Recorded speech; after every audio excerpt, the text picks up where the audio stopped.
collectif qui s'est d'ores et déjà réuni 3 fois et reçoit le soutien de nombreux collectifs, associations et partis, donc entre autres des collectifs de désobéissance civile, Action Montréal contre 21 Gironde, Extinction Rébellion contre Bordeaux, les scientifiques en rébellion Nouvelle-Aquitaine, Attaque 33, Greenpeace Bordeaux, le groupe national de surveillance des arts, les arbres citoyens, voilà, les collectifs de bassins, ces collectifs de Bordeaux en lutte, mais aussi les partis La France Insoumise, Europe Écologie Les Verts, Génération Écologie 33 et Ensemble.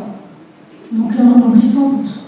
Donc en fait, nous, on rejoint la lutte contre ce grand projet inutile. Il y a plein d'arguments qui ont déjà été donnés.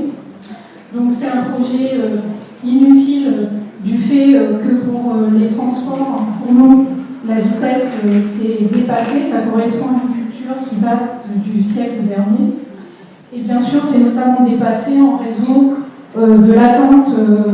C'est un projet de destruction tant de la biodiversité que du climat.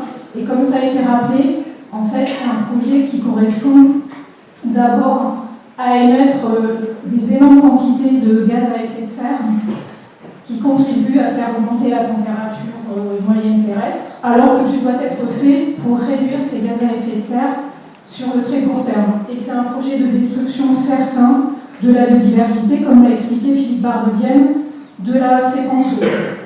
Donc ça correspond à des nuisances à la fois au niveau de la biodiversité et des nuisances sonores pour les riverains et pour la faune. Et puis c'est un projet qui est également dépassé, ça a été dit, pour l'argent consenti dans un unique projet au bas mot 14 milliards. Et donc nous aussi à Bordeaux Métropole, on sera concernés puisqu'il est prévu cette taxe pour toutes les personnes qui habitent à moins d'une heure de la ligne.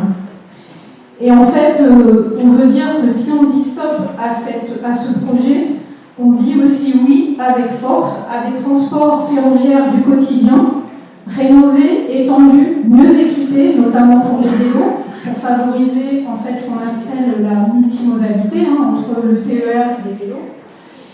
Plus fréquent, adapté aux besoins des déplacements des métropolitains et plus généralement de tous les Aquitains. Ouais. Et donc on ne manque pas de pistes et de propositions, donc rétablir la grande ceinture de Bordeaux, le RER déjà évoqué, diamétraliser les lignes pour éviter la saturation de la gare centrale de Bordeaux. Il y a aussi une ligne prévue entre Libourne et Arcachon, améliorer ou rétablir les lignes dites secondaires comme entre Bordeaux et le Verdon ou entre Blaye et Bordeaux. Bref, ce n'est pas les projets et les idées qui manquent pour en fait dépenser largement moins d'argent et améliorer les déplacements des gens au quotidien.